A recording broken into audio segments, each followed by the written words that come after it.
Hi all, this is Abhay from Prepwise. Plus ടുവിന് ശേഷം ഇന്ത്യയിൽ ഏറ്റവും മികച്ച ക്യാമ്പസുകളിൽ അഡ്മിഷൻ സെക്യൂർ ചെയ്യുന്നതിനായിട്ട് 2024 CUET, UG, IPMAT, JIPMAT അതുപോലെ NCET തുടങ്ങിയ എൻട്രൻസ് എക്സാമുകൾക്ക് തയ്യാറെടുക്കുന്നവർക്കായി Prepwise സംഘടിപ്പിക്കുന്ന ഫ്രീ ഓൺലൈൻ വർക്ക്ഷോപ്പ്. കൂടുതൽ വിവരങ്ങൾക്കായി താഴെ കൊടുത്തിരിക്കുന്ന ഡിസ്ക്രിപ്ഷൻ ചെക്ക് ചെയ്യുക. ഡിസ്ക്രിപ്ഷനിൽ കൊടുത്തിരിക്കുന്ന ഫോം ഫില്ല് ചെയ്ത് എത്രയും പെട്ടെന്ന് രജിസ്റ്റർ ചെയ്യുക. അടുത്ത ക്വസ്റ്റ്യനിലേക്ക് പോവാം. The pressure of H2 required to make the potential of H2 electrode 0 in pure water at 298 Kelvin. Given E0 cell എന്ന് പറയുന്നത് 0 volt ആണ്. അപ്പോൾ എങ്ങനെയാണ് നമ്മൾ കണ്ടുപിടിക്കാന്ന് പറഞ്ഞാൽ H2H++ 2 electrons gives H2. ഇതാണ്, ഇത് aqueous condition ആണ്. ഇതെന്താണ്, ഇത് ഗ്യാസ് കണ്ടീഷൻ. ഇതാണ് നമ്മുടെ ഇക്വേഷൻ എന്ന് പറയുന്നത്. അപ്പോൾ E0 cell എന്നൊക്കെ പറയുന്നത് നമുക്ക് 0 ആണെന്ന് അറിയാം. E0 cell is equal to E0 cell minus RT by NF ln H2 ആണ്. പാർഷ്യൽ പ്രഷർ ഓഫ് H2 ആണ് നമുക്ക് കണ്ടുപിടിക്കുന്നത്. പിന്നെ ഉള്ളത് കോൺസെൻട്രേഷൻ ഓഫ് H+ ആണ്. അതെന്താണ്, സ്ക്വയർ ആണ് വരുന്നത്. അപ്പൊ ഈ സെല്ല് 0 ആണ്, E0 സെല്ല് 0 ആണ്. RT by NF ln P H2 by concentration of H+ square. അപ്പൊ ഇതിന്റെ ഇക്വേഷൻ എന്ന് പറയുന്നത് RT by NF ln PH2 by concentration of H square is equal to 0. അപ്പോൾ RT by NF അങ്ങോട്ടേക്ക് പോകുമ്പോൾ 0 ആണ്. അപ്പോൾ ഇതിനെ നമ്മൾ ലോഗിനേക്ക് മാറ്റുമ്പോൾ 2.303 log PH2 divided by concentration of H+ square is equal to 0. ഇതിൽ log PH2 divided by നമുക്ക് ഓൾറെഡി നമ്മൾ മുമ്പ് കണ്ടുപിടിച്ചിട്ടുണ്ട്. Log minus log H+ is equal to 7. ഇത് നമുക്കറിയാം. Minus log H+ is equal to 7 എന്ന് പറയുന്നതിൻ്റെ അകത്ത് H+ നമുക്ക് കണ്ടുപിടിക്കാനാവും. H+ is equal to minus log inverse 7. അതിന്റെ വാല്യൂ എന്ന് പറയുന്നത് 10⁻⁻7 ആണ്. അപ്പോൾ 10⁻⁻7 സ്ക്വയർ is equal to 0. അപ്പോൾ log PH2 divided by 10⁻⁻14 is equal to 0. log inverse 0 എന്ന് പറയുന്നതിന്റെ വാല്യൂ 1 ആണ്. അപ്പോൾ PH2 എന്ന് പറയുന്നത് എത്രയാണ്, 1 × 10⁻⁻14. അതിന്റെ ആൻസർ എന്ന് പറഞ്ഞാൽ 10⁻⁻14 ആണ്. ഓപ്ഷന്റെ അകത്ത് 10⁻⁻14 ATM എന്ന് കാണാം. അപ്പോൾ ഓപ്ഷൻ എന്താണ്, ബി ആണ്. അപ്പോൾ വളരെ സിമ്പിൾ ആണ്. ഒന്നുകൂടെ ഞാൻ പറഞ്ഞുതരാം. ഇതാണ് നമ്മുടെ ഇക്വേഷൻ. H+ എന്ന് പറയുന്ന സാധനം 2 ഇലക്ട്രോണെ സ്വീകരിച്ച് H2 ആയി മാറി. അപ്പോൾ ഇതിന്റെ ഒരു ഇക്വേഷൻ എന്ന് പറയുന്നത് E cell is equal to E0 cell minus RT by NF ln PH2 divided by concentration of H+ square. ഇതാണ് നമ്മൾ എന്താക്കേണ്ടത്, കണ്ടുപിടിക്കേണ്ടത്. ഇതിന്റെ പ്രഷറാണ് നമ്മൾ കണ്ടുപിടിക്കേണ്ടത്. E cell 0 ആണ്. അപ്പോൾ E0 cell 0 ആണ്. RT by NF ln എന്ന് പറയുന്നത് ഇത് ഇങ്ങേപ്പുറത്തേക്ക് എടുക്കുമ്പോൾ 0 ആണ്. ln PH2 divided by concentration of H+. Concentration of H+ നമ്മൾ എന്താക്കി, നമ്മൾ കണ്ടുപിടിച്ചു കഴിഞ്ഞു. അതെന്താക്കിയാൽ മതി, അതിലേക്ക് സബ്സ്റ്റിറ്റ്യൂട്ട് ചെയ്യുമ്പോൾ നമുക്ക് എന്ത് കിട്ടും, H2ന്റെ പാർഷ്യൽ വാല്യൂ നമുക്ക് കിട്ടും. അതാണ് 10⁻⁻14 ATM എന്ന് പറയുന്ന സാധനമാണ് നമുക്ക് എന്താക്കിയത്, നമുക്ക് കിട്ടുന്നത്. ഇനി ശ്രദ്ധിക്കുക, which of the following is optically active compound. Optically active ആയിട്ടുള്ള കോമ്പൗണ്ട് എന്ന് പറഞ്ഞാൽ ഒരു കാർബണിന് ABCD, ഒരു കാർബണിന് 4 ബോണ്ടാണ് ഉള്ളത്. 4ഉം ഡിഫറെന്റ് ആയിട്ടുള്ള ആറ്റംസോ മോളിക്യൂൾസോ ആണ്. ഡിഫറൻസ് ആയിട്ടുള്ള ആറ്റംസോ മോളിക്യൂൾസോ ആണെങ്കിൽ നമുക്ക് എന്ത് പറയാം, ആ കോമ്പൗണ്ട് ഒപ്റ്റിക്കലി ആക്റ്റീവ് ആണ്. ഇവിടെ നോക്കി നോക്ക്, ഇവിടെ രണ്ടിടത്തിൽ എന്താ ഉള്ളത്, H ഉം H ഉം. ഇവിടെ 3 H. ഇവിടെ എന്താ ഉള്ളത്, കാർബണ് H ഉം OH ഉം. ഇവിടെ രണ്ടിടത്തിൽ എന്താണ്, ഒരേപോലെയാണ്. ഇവിടെ CH2 CH3. ഇവിടെ എന്താണ്, CH2 CH3. രണ്ടും ഒരേപോലത്തെ ആണ്. അപ്പൊ ഇവിടെ നോക്കി കഴിഞ്ഞാലോ H H ഒരുമിച്ച് ഇവിടെയും. അപ്പൊ ഈ കോമ്പൗണ്ട് എന്തല്ല, ഒപ്റ്റിക്കലി ആക്റ്റീവ് കോമ്പൗണ്ട് അല്ല. ഇനി ഈ കോമ്പൗണ്ട് എടുത്ത് നോക്കി കഴിഞ്ഞാൽ ഇതാണ് എന്ത്, കാർബണ്. ഇവിടെ CH3 ആണ്, ഇവിടെ H ആണ്, ഇവിടെ OH ആണ്. 3 ഡിഫറെന്റ് ആണ്. ഇവിടെ എന്താണ്, ഡിഫറെന്റ് ആണ്. അപ്പൊ ഈ കോമ്പൗണ്ടിന് നമുക്ക് എന്ത് പറയാം, ഒപ്റ്റിക്കലി ആക്റ്റീവ്. ഇവിടെ എടുത്ത് H ആണ്, H ആണ്. ഈ കാർബൺ നമുക്ക് ഒപ്റ്റിക്കലി ആക്റ്റീവ് എന്ന് പറയാനാവില്ല. ഈ കാർബണെ നമുക്ക് പറയാനാവില്ല. ഈ കാർബണെ പറയാനാവില്ല. പക്ഷെ ഈ കാർബൺ എന്താണ്, ഒപ്റ്റിക്കലി ആക്റ്റീവ് ആണ്. ഇവിടെ എടുത്ത് നോക്കി കഴിഞ്ഞാൽ ഞങ്ങൾക്ക് 3 H കാണാനാവും. ഇവിടെ എടുത്താൽ 2 H കാണാനാവും. ഒരേപോലത്തെ ആറ്റംസ് ആണ്. ഇവിടെ എടുത്താലും അതേപോലെ തന്നെ. ഇവിടെ എടുത്തു കഴിഞ്ഞാൽ നിങ്ങൾക്ക് കാണാനാവും ഈ കാർബണിന്റെ മുകളിൽ CH2 CH2 CH3 CH2 CH2 CH3. അപ്പൊ ഈ കോമ്പൗണ്ട് എന്തല്ല, ഒപ്റ്റിക്കലി ആക്റ്റീവ് അല്ല. ബാക്കി എല്ലാത്തിന്റെ മുകളിൽ എന്താണ്, ഹൈഡ്രജൻ ആണ് ഉള്ളത്. നാലാമത്തെ എടുത്തു നോക്കി കഴിഞ്ഞാലും സിമിലർ ആണ്. ഇവിടെയൊക്കെ ഹൈഡ്രജൻസ് എല്ലായിടെ എന്തുണ്ട്, 2 ഹൈഡ്രജൻസ് ഉണ്ട്. അപ്പോൾ ആകെയുള്ള ഒരേ ഒരു ഇത് എന്ന് പറയുന്നത് ഓപ്ഷൻ 2 ആണ്. ഇതിൻ്റെ അകത്ത് 4 ഡിഫറെന്റ് ആയിട്ടുള്ള ആറ്റംസ്, ഹൈഡ്രജൻ, OH, CH3, ഇവിടെ CH2, CH2, CH3. അപ്പോൾ ഓപ്ഷൻ 2 ആണ് എന്ത് വരുന്നത്, ഒപ്റ്റിക്കലി ആക്റ്റീവ് ആയിട്ടുള്ള കോമ്പൗണ്ടുകൾ. ഇനി അടുത്തതാണ് മാച്ച് ചെയ്യാനാണ് ലിസ്റ്റ് 1 ലിസ്റ്റ് 2. ഇതിൽ എല്ലാ ഓപ്ഷനും ചിലപ്പോൾ നിങ്ങൾക്ക് അറിഞ്ഞുകൊണ്ടാണ്. ട്രീറ്റ്മെന്റ് ഓഫ് ഡിപ്രഷൻ, ഇത് നമ്മൾ എന്താക്കിയാണ്, നമ്മൾ പഠിച്ചിട്ടുണ്ട്. ട്രീറ്റ്മെന്റ് ഓഫ് ഡിപ്രഷൻ എന്ന് പറയുന്നത് എന്താണ്, ട്രാൻസ്ക്വൈലേഴ്സ് ആണ് ട്രീറ്റ്മെന്റ് ഓഫ് ഡിപ്രഷൻ. ഇൻഫെക്ഷൻ വേണ്ടി നമ്മൾ ഉപയോഗിക്കുന്നത് എന്താണ്, ആന്റിബയോട്ടിക്സ് ആണ്. അപ്പൊ അത് വെച്ചിട്ട് തന്നെ B3 വരുന്നത് 2 ഓപ്ഷൻ ആണുള്ളത്. പിന്നെ D4 വരുന്നത് ഒരു ഓപ്ഷനും, D4ഉം B3യും വരുന്നത് ഓപ്ഷൻ ആണ്. ഇപ്പൊ C1 എന്ന് പറയുന്നത് പിന്നെ ഫീവറിന് നമ്മൾ ഉപയോഗിക്കുന്നത് ആന്റിപൈററ്റിക്സ് ആണ്. പെയിൻ കില്ലേഴ്സ് ആയിട്ട് നമ്മൾ ഉപയോഗിക്കുന്നത് എന്താണ്, അനാൽജസിസ് ആണ്. അപ്പോൾ ഓപ്ഷൻ എന്താണ് വരുന്നത്, ഓപ്ഷൻ A ആണ് വരുന്നത്. അധിക ട്രീറ്റ്മെന്റ് ഓഫ് ഡിപ്രഷൻ നമ്മൾ ഉപയോഗിക്കുന്നതാണ് എന്ത്, ട്രാൻസ്കോയിലേഴ്സ്. പിന്നെ അതേപോലെ തന്നെ നമ്മൾ ട്രീറ്റ്മെന്റ് ഓഫ് ഇൻഫെക്ഷൻ നമ്മൾ ഉപയോഗിക്കുന്നതാണ് എന്ത്, ആന്റിബയോട്ടിക്സ്. അപ്പൊ അത് വെച്ചിട്ട് നമുക്ക് എന്താകാം, നമുക്ക് ഉത്തരം കണ്ടുപിടിക്കാം. അടുത്തൊരു ഓർഗാനിക്കിന്റെ റിയാക്ഷൻ ആണ്, വളരെ സിമ്പിൾ ആണ്. ഈ കോമ്പൗണ്ടിന്റെ പേരാണ് അനിലിൻ. ശ്രദ്ധിക്കുക, ബെൻസീൻ റിങ്ങിന്റെ മുകളിൽ ഒരു NH2 ഉണ്ടെങ്കിൽ അതിനെയാണ് നമ്മൾ എന്ത് പറയുന്നത്, അരോമാറ്റിക് അമൈൻ എന്ന് വെച്ചാൽ അത് സിമ്പിൾ ആയിട്ടുള്ള ഒരു സാധനമാണ് അനിലിൻ. അത് അസെറ്റിക് അൺഹൈഡ്രേറ്റ് ആയിട്ട് പിരിഡിന്റെ പ്രസൻസിൽ റിയാക്ട് ചെയ്യുമ്പോൾ എനിക്ക് കിട്ടുന്ന പ്രൊഡക്റ്റ് എന്താണ് എന്നാണ് അറിയേണ്ടത്. NH2 എന്ന് പറയുന്ന സാധനത്ത് ഒരു H റീപ്ലേസ് ചെയ്തിട്ട് അവിടെ ആര് വരും, CH3 വരും. ഒരു H റീപ്ലേസ് ചെയ്തിട്ട് ഇവിടെയുള്ള 2 H ഒരു H റീപ്ലേസ് ചെയ്തിട്ട് ഈ CH3 C double bond O C double bond O CH3 എന്ന് പറയുന്നത് അതിൻ്റെ അകത്ത് എനിക്ക് എന്താവും, ഇത് ഈ ഒരു COCH3 ഗ്രൂപ്പ് അസറ്റൈൽ ഗ്രൂപ്പ് എവിടത്തേക്ക് വരും, ഈ NHന്റെ മുകളിലേക്ക് വരും. എന്നിട്ട് ഈ ഗ്രൂപ്പിന്റെ മുകളിലേക്ക് ആര് റിയാക്ട് ചെയ്യും, കോൺസെൻട്രേറ്റഡ് സൾഫ്യൂരിക് ആസിഡും കോൺസെൻട്രേറ്റഡ് നൈട്രിക് ആസിഡും റിയാക്ട് ചെയ്യുമ്പോൾ ഈ ഗ്രൂപ്പ് എവിടെ വന്ന് നിൽക്കും, NH, ഇവിടെ COCH3 ഉണ്ടാവും, ഇവിടെ എന്റെ പാരാ പൊസിഷനിലാണ് NO2 വരിക. അതിനുശേഷം ഞാൻ വീണ്ടും H3O+ ചെയ്യുന്ന സമയത്ത് ഈ സാധനം മാറിയിട്ട് ഇവിടെ തിരിച്ച് ആര് വരും, NH2 വരും. അപ്പോ വളരെ സിമ്പിൾ ആണ് സാധനം. അനിലിൻ ഞാൻ അസറ്റിക് അൺഹൈഡ്രേറ്റ് പിരിഡിന്റെ പ്രസൻസിൽ റിയാക്ട് ചെയ്യുമ്പോൾ ഇവിടുന്ന് ഒരു H റീപ്ലേസ് ചെയ്തിട്ട് അവിടെ അസറ്റൈൽ ഗ്രൂപ്പ് വരും. അതാണ് എന്റെ ഫസ്റ്റ് പ്രൊഡക്റ്റ്.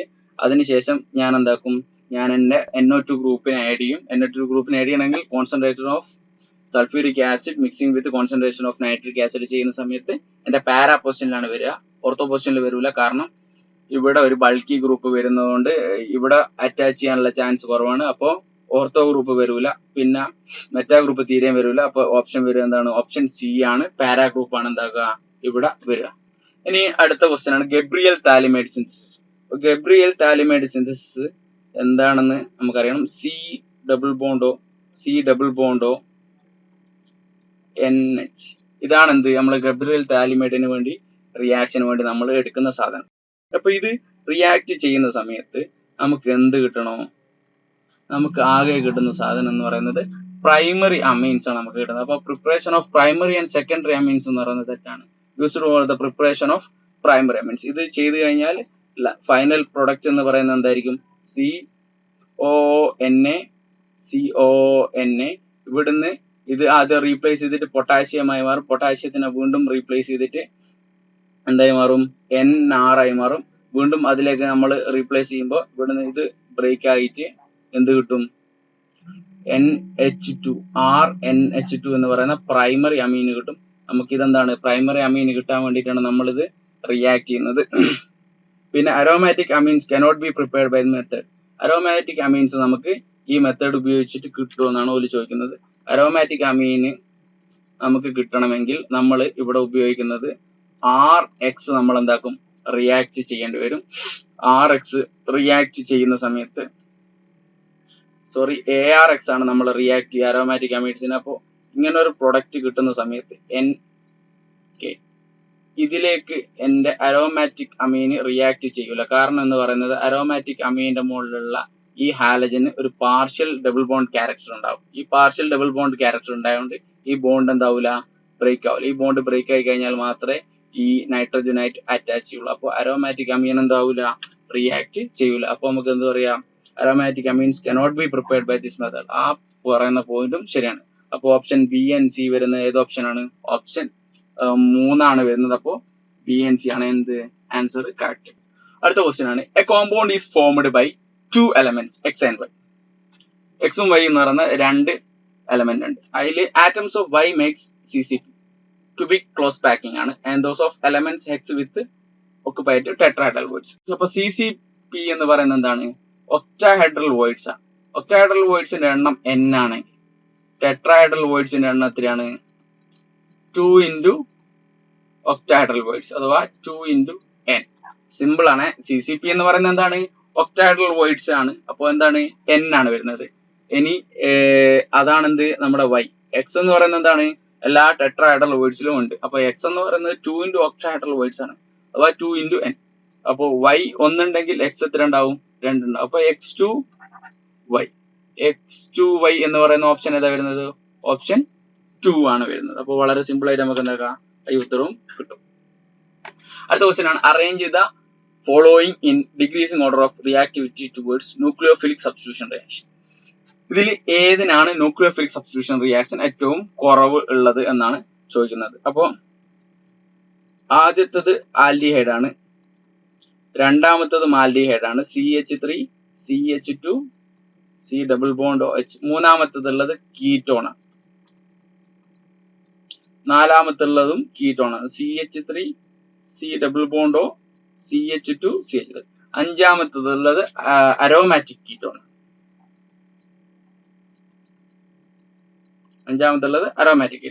ഇതിൽ സ്റ്റെറിക് എഫക്ട് ഏറ്റവും കുറവുള്ള ആൽഡിഹൈഡ് ആണ് ഇത്. അപ്പൊ ആൽഡിഹൈഡ് ആണ് കീറ്റോണേക്കാളും കൂടുതൽ റിയാക്റ്റീവ്. അതിൽ തന്നെ സ്റ്റെറിക് എഫക്ട് ഏറ്റവും കുറവുള്ളതാണ്, അതിനാണ് ഏറ്റവും റിയാക്റ്റീവ്. അപ്പോൾ എ ആണ് ഏറ്റവും കൂടുതൽ വരിക. എ വരുന്ന ഒരേ ഒരു ഓപ്ഷൻ എന്ന് പറയുന്നത് എന്താണ്? ഇത് മാത്രമേ ഉള്ളൂ. അപ്പോൾ അടുത്തെന്ന് പറയുന്നത് ബി ആണ്, ഡിക്രീസിംഗ് ഓർഡർ ആണ്. അപ്പോൾ എ കഴിഞ്ഞാൽ ബി ആണ് വരിക. ബി കഴിഞ്ഞാൽ മാത്രമേ എന്ത് വരുള്ളൂ? സി വരുള്ളൂ. വീണ്ടും ഒരു സ്റ്റെറിക് എഫക്ട്, ഒരു CH2 ഗ്രൂപ്പ് കൂടുതലാണ് ഇവിടെ. അപ്പൊ അത് കഴിഞ്ഞാൽ മാത്രമേ ഡി വരുള്ളൂ. ഏറ്റവും കുറവാണ് എന്ത്? ഇക്കുള്ളത്. അപ്പോൾ ഓപ്ഷൻ എ ആണ്. ശ്രദ്ധിക്കുക, ആൽഡിഹൈഡ്സ് ആണോ കീറ്റോൺ ആണോ എന്ന് വെച്ച് കഴിഞ്ഞാൽ ആൽഡിഹൈഡ്സിനാണ് കൂടുതൽ ന്യൂക്ലിയോഫിലിക് സബ്സ്റ്റിറ്റ്യൂഷൻ റിയാക്ഷൻ ഉള്ളത്. അപ്പോൾ ആൽഡിഹൈഡ് തന്നെ ഈ ആൽക്കൈൽ ഗ്രൂപ്പിന്റെ എണ്ണം കുറയുന്നതിനനുസരിച്ച് ന്യൂക്ലിയോഫിലിക് സബ്സ്റ്റിറ്റ്യൂഷൻ റിയാക്ഷൻ എന്താവും? കൂടും. അപ്പോ this ethanol is greater than propanol. Propanol is greater than propanol. ഇവിടെയാണ് അറിയേണ്ടത്. 2 ആൽഡിഹൈഡ്സ് ഉണ്ടെങ്കിൽ അതിൽ ആർക്കാണോ ആൽക്കൈൽ ഗ്രൂപ്പ് കുറവ് അതാണ്. ഇനി 2 സെയിം നമ്പർ ഓഫ് കാർബൺ ആണുള്ളതെങ്കിൽ അതിന്റെ ഫങ്ഷണൽ ഗ്രൂപ്പ് നോക്കുക. ആൽഡിഹൈഡ് ആണോ അല്ലെങ്കിൽ കീറ്റോൺ ആണോ? അതിൽ ആൽഡിഹൈഡ് ആണെങ്കിൽ ആൽഡിഹൈഡ്സിനാണ് കൂടുതൽ വരിക. എന്നിട്ട് പ്രൊപ്പനോൺ കഴിഞ്ഞാൽ മാത്രമേ ആര് വരുള്ളൂ? ബ്യൂട്ടനോൺ വരുള്ളൂ. അത് കഴിഞ്ഞാൽ മാത്രമേ അരോമാറ്റിക് കീറ്റോൺ വരുള്ളൂ. അപ്പോൾ ഓപ്ഷൻ എന്താണ്? ഓപ്ഷൻ എ ആണ്. Consider the following alcohol. 4 alcohol കുറെ നമ്പർ ഇട്ട് തന്നിട്ടുണ്ട്. ABCDEF എന്നൊക്കെ പറഞ്ഞിട്ട് ഇതിന്റെ 4 ഓപ്ഷൻ തന്നിട്ടുണ്ട്. അതില് എ കാർബൺ, ഓരോ കാർബണിന്റെ എ ആണ്. ഇതാണ് നമ്മുടെ എ എന്ന് ഉദ്ദേശിക്കുന്നത്. അപ്പോൾ എ കാർബൺ ഇതാണ്, ഇ കാർബൺ എന്ന് ഉദ്ദേശിക്കുന്നത് ഇതാണ്, ബി കാർബൺ എന്ന് ഉദ്ദേശിക്കുന്നത് ഇതാണ്, സി കാർബൺ എന്ന് ഉദ്ദേശിക്കുന്നത് ഇതാണ്. അപ്പോൾ ഈ 4 കാർബണിൽ ഏത് കാർബൺ ആണ് ടേർഷ്യറി കാർബൺ എന്ന് പറയുന്നത്? അപ്പൊ ഈ കാർബണിന്റെ ചുറ്റും എത്ര കാർബൺ ആണ് അറ്റാച്ച് ചെയ്തത്? ഒരേ ഒരു കാർബൺ. അപ്പൊ ഇതിനെ നമുക്ക് എന്ത് വിളിക്കാം? പ്രൈമറി. ഇത് പ്രൈമറി ആണ്. EC എന്ന് പറയുമ്പോൾ അപ്പൊ ഇത് എത്ര കാർബൺ ആയിട്ടാണ്? 2 കാർബൺ. അപ്പൊ നമുക്ക് ഇതിനെ എന്ത് വിളിക്കാം? സെക്കൻഡറി. ഇനി BC, ഈ ബിയിലുള്ള ഈ കാർബൺ നമുക്ക് എന്ത് വിളിക്കാം? 1, 2, 3. ഇതിനെ നമുക്ക് എന്ത് വിളിക്കാം? ടേർഷ്യറി എന്ന് വിളിക്കാം.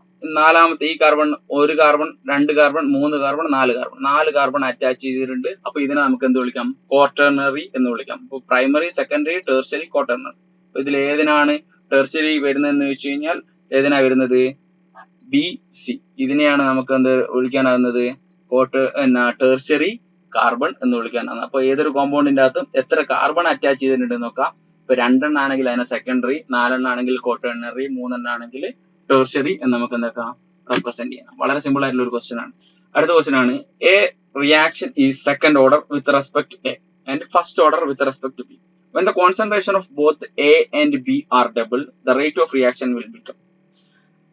എന്താണ് റേറ്റ് ഓഫ് റിയാക്ഷൻ. അപ്പോൾ റേറ്റ് ഓഫ് റിയാക്ഷൻ എന്ന് പറയുന്നത് K ഇൻറ്റു എ എന്ന് പറയുന്നതിന്റെ ഓർഡർ എന്ന് പറയുന്നത് 2 ആണ്. ബി എന്ന് പറയുന്നതിന്റെ ഓർഡർ എന്താണ് 1 ആണ്. അപ്പോ എ എന്ന് പറയുന്ന ഓർഡറും ബി എന്ന് പറയുന്ന ഓർഡറും എന്താക്കിയിട്ടുണ്ട് ഡബിൾ ആക്കിയിട്ടുണ്ട്. അപ്പോൾ 2a² into 2b raise to 1.